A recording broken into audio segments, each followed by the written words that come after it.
Hello friends, welcome to my channel PCS with Chauhan. Guys, मेरा नाम है कीरत चौहान और जैसे कि आप देख पा रहे हैं गाइज, हम यहाँ कर रहे हैं भारतीय इतिहास की घटना चक्र। तो आज हम बात करेंगे मुगल साम्राज्य का विघटन, चैप्टर नंबर 25, जो कि इस बुक का लास्ट चैप्टर है। ठीक है, यानी कि यहाँ ये बुक हो जाएगी खत्म। चलिए, जो फिलहाल मतलब हम क्या कर रहे हैं, मध्यकालीन भारतीय इतिहास मतलब मेडिवल इंडियन हिस्ट्री। तो गाइज, अगर आपको मेरी वीडियोस पसंद आए तो वीडियो को लाइक कर दीजिएगा, कमेंट करके जरूर बताइएगा कैसी लगी, एंड शेयर करिएगा अपने दोस्तों में जिनको घटना चक्र पढ़नी है, सही से पढ़नी है, राइट। तो गाइज, अगर आपको बाकी सब्जेक्ट की भी घटना चक्र देखनी है तो आप चैनल की प्लेलिस्ट में जाइए, आपको वहाँ पे बाकी सब्जेक्ट की भी प्लेलिस्ट मिल जाएगी। चलिए आगे बढ़ते हैं अब। तो हमेशा की तरह बात करेंगे हम कि चैप्टर नंबर 1 से हमने स्टार्ट किया और अभी जो हम पहुंच चुके हैं चैप्टर नंबर 25 पे पहुंच चुके हैं, यानी कि मुगल साम्राज्य का विघटन, राइट। तो इसके साथ ये बुक हो जाएगी समाप्त। चलिए फिर हम फटाफट कर लेते हैं। और गाइस, अगर आपको मेरी जो सीरीज है पसंद आती हो तो प्लीज़ लाइक जरूर करिए एंड चैनल को सब्सक्राइब जरूर करिए। तो गाइस, मेरा बस ये कहना है कि अगर आपको घटना चक्र पढ़नी है तो इस चैनल से अच्छा चैनल आपको नहीं मिलेगा। अगर आपको डिटेल में पढ़नी है, मतलब एक्सप्लेनेशन के साथ पढ़नी है, तो चलिए अब शुरू करते हैं। यहाँ लिखा है मुगल साम्राज्य का विघटन। नोट्स करते हैं। तो नोट्स में देखिए, यहाँ लिखा है कि 1707 में क्या होता है। ये सबसे लास्ट है, ठीक है, 1707। तो 1707 में क्या होता है, जो सबसे लास्ट में शासक होता है वो कौन है? औरंगजेब। तो 1707 में नहीं, इसके बाद भी आते हैं इसके उत्तराधिकारी, लेकिन बेकार होते हैं, राइट। तो इम्पोर्टेंट औरंगजेब तक था, ठीक है। तो 1707 औरंगजेब की मृत्यु के बाद 63 वर्षीय उसका जो पुत्र था, यानी कि शाह आलम या आप कह सकते हैं मुअज्जम, ठीक है, ने बहादुर शाह प्रथम के नाम से सत्ता संभाली। यानी कि जो उसका औरंगजेब का उत्तराधिकारी हुआ वो था बहादुर शाह प्रथम के नाम से गद्दी पर बैठ गया। तो 1707 से 12 की अवधि में उसने शासन किया है। फिर खफी खां द्वारा इसे जो है शाहे बेखबर की उपाधि दी गई। चलिए, बात खत्म, आगे बढ़ते। अब यहाँ लिखा है शाहदार शाह 1712 से 13 मुगल राजवंश में ऐसा प्रथम बादशाह था जो शासन कार्यों के नितांत अयोग्य सिद्ध हुआ। मतलब क्या है, अब जो वैसे भी अब जो उत्तराधिकारी है वो अयोग्य ही है, ठीक है। तो उसने तत्कालीन शक्तिशाली जो अमीर जुल्फिकार खां की सहायता से गद्दी प्राप्त की थी और वह एक युद्ध में अपने भतीजे यानी कि फर्रुखसियर द्वारा जो है पराजित हुआ, ठीक है। तो ये नाम इंपॉर्टेंट है थोड़ा सा, फर्रुखसियर ने ही इसे पराजित किया और 1713 में हत्या हो गई। और यहाँ पे लिखा है कि मतलब इसकी हत्या कर दी 1713 में। अब 1717 में क्या है, फर्रुखसियर ने एक फरमान जारी किया, ठीक है। तो उसने अंग्रेजों को 3000 वार्षिक कर देकर बंगाल में बिना अतिरिक्त चुंगी दिए व्यापार करने के अधिकार की पुष्टि कर दी। यानी कि यहाँ से जो है इसने नींव मतलब क्या करा, अंग्रेजों को थोड़ा सा मजबूत बनाने का काम शुरू कर दिया, राइट। तभी मैं कह रही हूँ कि इंपॉर्टेंट हो गया आपका फर्रुखसियर। इसने जो शुरू करा है काम वो पहले किसी ने नहीं किया था। अच्छा, यहाँ लिखा है शाहजहां द्वारा बनाए गए प्रसिद्ध मयूर सिंहासन, तो इम्पोर्टेंट है, पर बैठने वाला अंतिम मुगल शासक क्या हो गया आपका? मोहम्मद शाह, यानी कि 1719 से लेकर 48 तक का था इसका टाइम पीरियड। तो इसके काल में क्या होता है, नादिर शाह ने 1739 में भारत पर आक्रमण किया, ठीक है। यानी कि मयूर सिंहासन पर बैठने वाला आखिरी बंदा या शासक मोहम्मद शाह। अच्छा, इसके टाइम में नादिर शाह ने आक्रमण किया है और क्या है, करनाल युद्ध में मुगल सेना को पराजित कर दिया। समकालीन लेखक आनंद राम मुखलिस के अनुसार नादिर शाह अपने साथ 60,000 रुपये, कई हजार अशरफिया मतलब सोने सिक्के होते थे, सोने चांदी के वाले थे, 1 करोड़ रुपए का सोना, 50 करोड़ के जवाहरात, कोहिनूर और यहाँ पे लिखा तख्ते ताउत, यानी कि मयूर सिंहासन भी रार ले गया। बंदा जो है आया, आक्रमण किया और ये सारी चीजें उठा के ले गया। तो इसमें 2 चीजें इंपॉर्टेंट है जो आपको समझनी है, एक तो ये कोहिनूर ले गया, दूसरा ये मयूर सिंहासन उठा के ले गया। अच्छा, फिर लिखा है कि मोहम्मद शाह अपना अधिकतर समय पशु युद्ध को देखने में व्यतीत करता था उसकी। अच्छा, एक और बात समझते हैं। तो गाइस, मोहम्मद शाह यही वाला बंदा था जिसके टाइम में आक्रमण होता है नादिर शाह का, राइट। और नादिर शाह सब कुछ उठा के ले गया, ठीक है। अच्छा, मोहम्मद शाह हमने कह दिया कि अपना जो पशु युद्ध देखने में अपना मैक्सिमम टाइम व्यतीत करता था। अच्छा, उसकी प्रशासन के प्रति जो है उदासीन और मदिरा, मतलब ये कह लो कि ये बेकार आदमी था, एकदम से उदासीन था प्रशासन के प्रति, मदिरा पान, फिर क्या लिखा है, सुंदरी के प्रति रुचि के कारण क्या होता है कि लोग उसे रंगीला कहते हैं। तो यहाँ पे एक बात इंपॉर्टेंट हो गई कि इसे मोहम्मद शाह को लोग क्या कह रहे हैं यहाँ पे, रंगीला। तो रंगीला बात इंपॉर्टेंट होगी, राइट। अच्छा, उसके शासनकाल में मुगल दरबार में हिजड़े और महिलाओं के एक वर्ग का प्रभुत्व स्थापित हो गया। तो नेक्स्ट बात लिखिए, यहाँ पे लिखा है शाह आलम द्वितीय। अभी हमने शाह आलम पढ़ चुके हैं, शाह आलम प्रथम पढ़ा था। अब ये शाह आलम प्रथम कब पढ़ा था हमने गए, तो हम भूल जाते हैं फटाफट। तो हम ये भूल गए कि औरंगजेब के बाद जो आया था वो बहादुर शाह प्रथम, यानी कि शाह आलम ही बोल रहे हैं, ठीक है। चलिए, तो शाह आलम था। अब ये शाह आलम द्वितीय की बात हो रही है, कोई और बंदा है। अच्छा, शाह आलम द्वितीय का कार्यकाल हो गया आपका 1759 से लेकर 1806 तक का है, ठीक है। अच्छा, उसका वास्तविक नाम अली गौहर है, ठीक है। और उसे वजीर गाजी उद्दीन ने दिल्ली में दाखिला दिल्ली, इसे जो है जो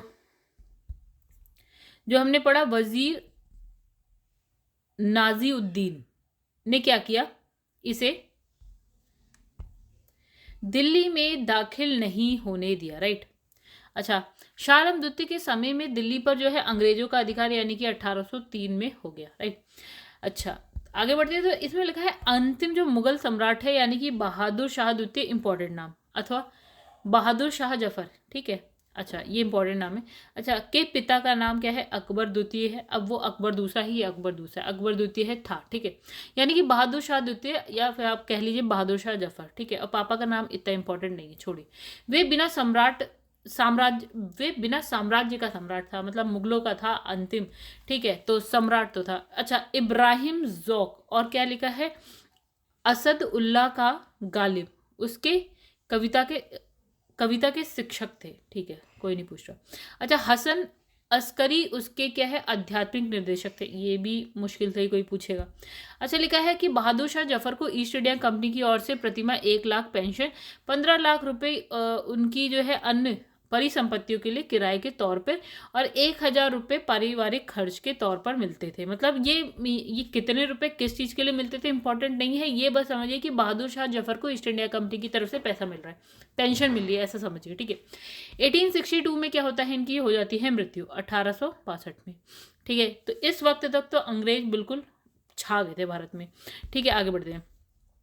अब लिखा है हैदराबाद के स्वतंत्र राज्य की स्थापना 1724 में चिंगलिज खां उर्फ निजामुल मुल्क ने की थी, इंपॉर्टेंट। हैदराबाद की स्थापना 1724, निजामुल मुल्क नाम इंपॉर्टेंट हो गया। अब 1724 में शकूर खेड़ा के युद्ध में क्या है, दक्कन के मुगल गवर्नर मुबारिज खां के मारे जाने के बाद निजामुल मुल्क दक्कन का वास्तविक शासक बन गया। मतलब इसने ये कहा कि इतने में क्या है, इसने हैदराबाद की स्थापना करी है, और दूसरा इसने कहा है ये बाद में क्या हुआ कि दक्कन का वास्तविक शासक भी बन गया है। चलो आगे बढ़ जाते हैं। फिर लिखा है 18वीं शताब्दी का सबसे श्रेष्ठ राजपूत राजा आमेर के सवाई जयसिंह थे, इंपॉर्टेंट बात। 18वीं शताब्दी होता है गए 1700 से लेकर 1800 के बीच का टाइम है 18वीं शताब्दी का, राइट। मतलब क्या 1700 ईस्वी से लेकर 1800 ईस्वी के बीच का जो टाइम है वो आपका 18वीं शताब्दी कहलाता है, ठीक है। तो कौन थे यहाँ पे राजपूत राजा में सबसे बेस्ट थे आपके, सवाई जयसिंह, इंपॉर्टेंट नाम है, याद रखिएगा। उनके उसने जो है जयपुर शहर की स्थापना की, ये भी बात इंपॉर्टेंट हो गई। उसे विज्ञान कला का केंद्र बनाया। जयसिंह एक क्या है, महान खगोल शास्त्री थे, ठीक है। उसने दिल्ली, जयपुर, उज्जैन, बनारस, मथुरा में आधुनिक उपकरणों से युक्त पर्यवेक्षण शालाएं बनाई, ठीक है। लोगों को खगोल शास्त्र संबंधी पर्यवेक्षण में सहायता देने के लिए जयसिंह ने जिज मोहम्मद शाही नामक सारणियों का सेट तैयार किया, ठीक है। तो उसने यूक्लिड की कृति रेखागणित के तत्व का संस्कृत में अनुवाद करवाए। जयसिंह ने अपने शासनकाल में 2 अश्वमेध यज्ञ करवाए हैं, तो ये भी इंपॉर्टेंट बात हो गई। चलिए अब यहाँ देखिए, फर्स्ट क्वेश्चन लिखा है औरंगजेब की 1707 ईस्वी में मृत्यु होने के बाद सत्ता किसने संभाली। तो हमने क्या नाम पढ़ा था गाइस, हमने नाम पढ़ा था बहादुर शाह प्रथम, राइट। तो चलिए देखिए 1707 में क्या होता है, औरंगजेब की मृत्यु के बाद उसका जो पुत्र होता है 63 वर्ष का होता है, जिसका नाम है मुअज्जम, या आप कहते हैं शाह आलम, या फिर बहादुर शाह प्रथम के नाम से ये सत्ता संभालता है, ठीक है। इसका टाइम पीरियड है 1707 से 12 तक, यानी बहुत ज़्यादा नहीं है, 5 साल, ठीक है। आगे बढ़ते, मुगल सम्राट जहांदार शाह के शासन का समय से पूर्व अंत कैसे हुआ। तो इसमें क्या है कि एक युद्ध में वे अपने भतीजे द्वारा पराजित हुए। अच्छा, ये क्वेश्चन कहाँ पे आया हुआ है? ये क्वेश्चन आया हुआ है आईएएस में, राइट। चलो इसकी व्याख्या देखते हैं। देखिए क्या लिखा है, जहांदार शाह मुगल राजवंश में ऐसा प्रथम बादशाह था जो क्या है शासन कार्य के नितांत अयोग्य सिद्ध हुआ। उसने तात्कालिक शक्तिशाली जो अमीर जुल्फिकार खां की सहायता से गद्दी पर बैठा था वो, ठीक है। वही एक युद्ध में अपने भतीजे यानी कि फर्रुखसियर द्वारा पराजित हो जाता है और 1713 में उसकी हत्या हो जाती है, मतलब वही कर देता है। अच्छा आगे बढ़ते हैं। निम्नलिखित में से किस मुगल सम्राट ने अंग्रेजों को बंगाल में शुल्क मुक्त व्यापार की सुविधा प्रदान करी? तो ये इंपॉर्टेंट नाम हमने कहा था, फर्रुखसियर है, ठीक है। 1707 में कहानी शुरू हो जाती है। फर्रुखसियर ने एक फरमान जारी किया, तो उसने क्या करा कि अंग्रेजों को 3000 वार्षिक कर देकर बंगाल में बिना अतिरिक्त चुंगी दिए व्यापार करने के अधिकार की पुष्टि की। नेक्स्ट लिखा है कि निम्नलिखित में से कौन मुगल काल में राजा बनाने वाले थे? ये क्या है? तो गाइस ये क्वेश्चन अजीब सा है थोड़ा सा। यहाँ पे आंसर है ए यानी कि हुसैन अली और अब्दुल्ला, ठीक है। यूपी आर ओ का क्वेश्चन है मेंस का। अच्छा तो थोड़ा इसलिए थोड़ा सा अजीब अलग है। अच्छा लिखा है उत्तरकालीन मुगल राजनीति में ऐसे शक्तिशाली सरदारों का क्या है उत्थान हुआ, मतलब सरदारों का उत्थान हुआ शक्तिशाली, जो अब क्या है सम्राट निर्माता की भूमिका निभाने लगे, मतलब वो बताने लगे भैया ये सम्राट बनना चाहिए, ये सम्राट बनना चाहिए। अच्छा लिखा है कि 1713 में 13 से लेकर 20 तक क्या है मुगल दरबार में सैयद बंदू अब्दुल्ला खां हुसैन अली सबसे शक्तिशाली थे, ठीक है। मुगल दरबार में ये दो बंदे सैयद बंदू यानी कि अब्दुल्ला खां और हुसैन अली शक्तिशाली थे। ये लोग जो है हिंदुस्तानी दल के नेता थे और ये सम्राट निर्माता के रूप में विख्यात थे। अच्छा 1713 में क्या था, फर्रुखसियर को सिंहासन पर बैठाया इन लोगों ने, ठीक है। फिर 1719 में क्या होता है, इसे सिंहासन से हटा दिया।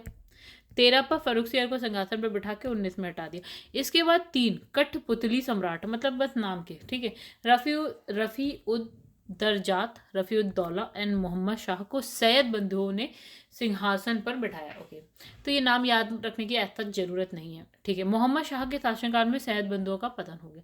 चलिए सैयद बंधुओं का पतन मोहम्मद शाह के शासनकाल में। चलिए आगे नेक्स्ट पे आ जाते हैं। और यहाँ लिखा है मयूर सिंहासन पर बैठने वाला जो है अंतिम मुगल सम्राट कौन था? तो वैसे अभी हम लोगों ने पढ़ा था मोहम्मद शाह, राइट। देखिए यहाँ पे लिखा है कि शाहजहां द्वारा बनाए गए प्रसिद्ध मयूर सिंहासन पर बैठने वाला जो अंतिम मुगल शासक था वो था मोहम्मद शाह, राइट। अच्छा इसके काल में क्या होता है, नादिर शाह ने 1739 में भारत पर आक्रमण किया और करनाल युद्ध में मुगल सेना को पराजित कर दिया, अभी पढ़ा हमने। समकालीन लेखक यानी कि आनंद राम मुखलिस के अनुसार क्या हुआ नादिर शाह अपने साथ जो है क्या क्या ले गया ये बताया। तो ये ले गया, ये ले गया, ये बहुत कुछ ले गया, उसके साथ कोहिनूर भी ले गया, मयूर सिंहासन यानी तख्ते ताऊस बोलते थे उसको, ठीक है, वो भी ईरान ले गया। कहाँ ले गया? ईरान ले गया। चलो आगे बढ़ते हैं। नादिर शाह के समय मुगल शासक कौन था? तो गाइस था कौन था? मोहम्मद शाह। तो लिखा है किसके शासन में हिजड़ों महिलाओं के एक वर्ग का प्रभुत्व था? तो गाइस ये है मोहम्मद शाह के टाइम में, 1719 से 48 का टाइम है उनका। तो मोहम्मद शाह जो है अपना अधिकतर जो है समय पशु युद्ध में को देखने में व्यतीत करता था। एक चीज, प्रजा के प्रति उदासीन था, मदिरापान सुंदरियों के प्रति रुचि के कारण क्या होता है इसे लोग क्या कहने लगते हैं, रंगीला। और उसके शासनकाल में क्या है मुगल दरबार में हिजड़ों और महिलाओं के एक वर्ग का प्रभुत्व स्थापित हो गया, राइट। चलिए कौन सा मुगल बादशाह रंगीला के नाम से रिपीट हो रहे क्वेश्चन? चलिए आगे बढ़ते हैं। निम्नलिखित को कालानुक्रम में व्यवस्थित कीजिए और नीचे दिए गए कूट से सही उत्तर का चयन कीजिए। मोहम्मद शाह, जहांदार शाह, आलमगीर द्वितीय और क्या लिखा है अहमद शाह। चलिए गाइस यहाँ देखिए आप, तो यहाँ लिखा है जहांदार शाह 1712 से लेकर 13, ठीक है। उसके बाद है मोहम्मद शाह 1719 से लेकर 48, फिर है अहमद शाह यानी 1748 से लेकर 54 एंड 54 से लेकर 59 में थे आपके आलमगीर द्वितीय। तो वैसे क्वेश्चन आया है यूपी पीसीएस प्री 2018 का, यानी कि अभी आसपास का ही क्वेश्चन है, नया। अच्छा इसमें लिखा है निम्नलिखित में से किस मुगल बादशाह को वजीर गाजीउद्दीन ने दिल्ली में दाखिल नहीं होने दिया? किस मुगल बादशाह को नहीं दाखिल होने दिया? तो वो थे शाह आलम द्वितीय, राइट। चलिए यहाँ देखिए क्या लिखा है, यहाँ लिखा है शाह आलम द्वितीय का कार्यकाल है आपका 1759 से लेकर 1806 का है। उसका वास्तविक नाम लिखा है यहाँ पे है अली गौहर, ठीक है। अपने पिता यानी कि आलमगीर द्वितीय की मृत्यु के समय वह बिहार में था, ठीक है। उसे मुगल बादशाह घोषित कर दिया गया, किंतु मुगल दरबार की गुटबाजी के चलते वह बिहार में रहा, मतलब बिहार में था और बिहार में ही रहा। उस समय वजीर गाजी उद्दीन था, ठीक है, वजीर राजा वजीर, ठीक है। तो यहाँ लिखा है 1765 से लेकर 71 तक ये अंग्रेजों के संरक्षण में इलाहाबाद में रहा, ठीक है। अच्छा, 1772 में मराठों की सहायता से ही वह दिल्ली पहुंचा, ठीक है, दिल्ली पहुंच गया। आलमशाह द्वितीय के समय में ही दिल्ली पर अंग्रेजों का अधिकार यानी कि 1803 में हो गया। अच्छा, अंतिम मुगल सम्राट बहादुर शाह था, उसके पिता का नाम क्या था गाइस? ये क्वेश्चन ये है अकबर शाह द्वितीय। चलिए, अंतिम मुगल सम्राट बहादुर शाह द्वितीय, बहादुर शाह जफर, ठीक है, के पिता का नाम है अकबर शाह द्वितीय, ठीक है। वह अंग्रेजों का पेंशन भोगी या दिल्ली के लाल किले में शाही संस्थान का प्रमुख था और शाही खिताब का उपभोग नाम मात्र के लिए करता था। और क्या है, 1862 में उसकी मृत्यु हो जाती है। तो चलिए आगे बढ़ते हैं। लिखा है कि भारत का आखिरी मुगल सम्राट कौन था? आखिरी बहादुर शाह जफर है, इंपॉर्टेंट नाम है। निम्नलिखित कथनों में से कौन सा बहादुर शाह जफर के बारे में सही है? तो इसमें लिखा है वह 1,00,000 रुपए से कम प्रतिमाह ईस्ट इंडिया कंपनी से पेंशन के रूप में प्राप्त करता था। यानी कि इसे ना ईस्ट इंडिया कंपनी क्या करती थी, पेंशन देती थी। नाम का तो मुगल बादशाह था, लेकिन ऐसा जो उसकी कुछ चलती नहीं थी। बहादुर शाह जफर को ईस्ट इंडिया कंपनी द्वारा कंपनी की ओर से प्रतिमाह जो है 1,00,000 रुपए पेंशन, 15 लाख रुपए उसके अन्य परिसंपत्तियों के लिए किराए के तौर पर, यानी कि समझ लिए उसकी संपत्ति अंग्रेज यूज कर रहे थे और किराया दे रहे थे। कितना दे रहे थे? 15 लाख रुपए, ठीक है। और इसमें लिखा है 1,000 रुपये पारिवारिक खर्च, ओके, 1,000 रुपये तो ज़्यादा नहीं है, तो के तौर पे मिलते थे, ठीक है। लिखा है मुगल बादशाह बहादुर शाह जफर के बारे में कहा जाता था कि उसके साम्राज्य की सीमा, मतलब उसके साम्राज्य की सीमा थी। तो देखिए, मुगल बादशाह बहादुर शाह जफर के साम्राज्य की सीमा के संदर्भ में दिए गए विकल्पों में कोई सही नहीं है। अच्छा, जो भी लिखा है आप पढ़ लीजिएगा एक बार विकल्प। इसमें लिखा है अंतिम तुगलक शासक नासिरुद्दीन महमूद के बारे में कहा गया है कि संसार के स्वामी का शासन दिल्ली से पालम तक फैला है, बिहार, ओके। चलिए गाइस आगे बढ़ते हैं। निम्नलिखित में से कौन अवध का प्रथम नवाब था? लो, अवध पहुंच गए हम, ठीक है। यहाँ पे लिखा है, इन सब में है आंसर है आपका सआदत खां, ओके। तो अवध का प्रथम, ये देखिए अवध यानी कि यूपी पीसीएस स्पेशल मेंस का क्वेश्चन है। अवध का प्रथम नवाब यहाँ इसमें लिखा है सआदत खां था।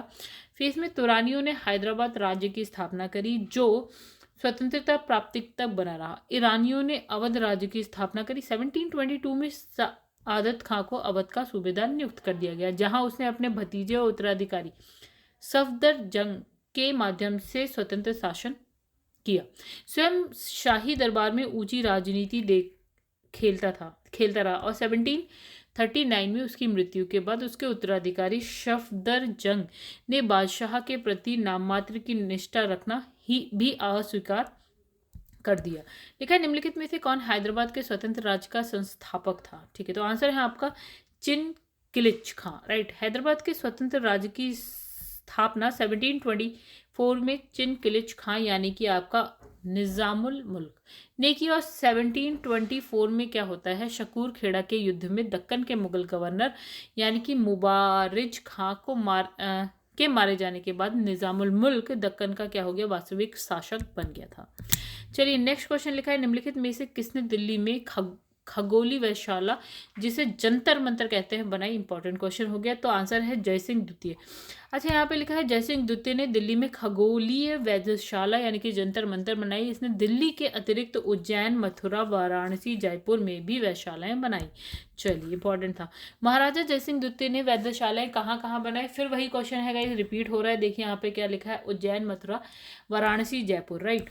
तो डी आंसर है, यानी कि आपका सभी जगह है, उज्जैन, मथुरा, वाराणसी, जयपुर और दिल्ली तो है ही, ठीक है। चलो आगे बढ़ते हैं।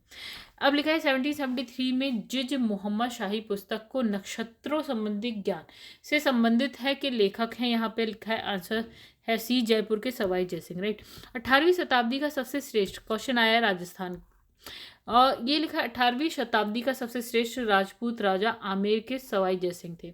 अच्छा, जयपुर शहर की स्थापना की, विज्ञान कला का केंद्र बनाया उसे, जयपुर को। जयसिंह एक महान क्या है, खगोल शास्त्री थे। उसने दिल्ली, जयपुर, उज्जैन, बनारस यानी कि वाराणसी और मथुरा में आधुनिक उपकरण से युक्त क्या है, पर्यवेक्षण शालाएं बनाई। लोगों को खगोल शास्त्र संबंधी पर्यवेक्षण की सहायता देने के लिए जयसिंह ने जिज मोहम्मद शाही नामक सारणियों का सेट तैयार किया और उसने क्या है, यूक्लिड की कृति रेखा गणित के तत्व का संस्कृत में अनुवाद किया। चलो यहाँ पे लिखा है जयपुर के महाराजा सवाई जय सिंह ने व्यशाला नहीं बनाई। कहाँ नहीं बनाई? तो गाइस इसमें जो आंसर है वो है आपका इलाहाबाद, बाकी जगह तो बनाई है। तो गाइस यहाँ पे ना ये चैप्टर भी हो गया खत्म। तो दोस्तों अगर आपको वीडियो पसंद है तो वीडियो को लाइक करिएगा, चैनल को सब्सक्राइब नहीं किया तो कर दीजिएगा। नेक्स्ट जो हम पढ़ने जाएंगे वो है आपका इकोनॉमिक्स की जो घटना चक्र है उसको। ठीक है, चलिए यहाँ पे ये एंड करते हैं, बुक खत्म हो गई है। अब मिलेंगे आपसे नेक्स्ट वीडियो में इकोनॉमिक के साथ।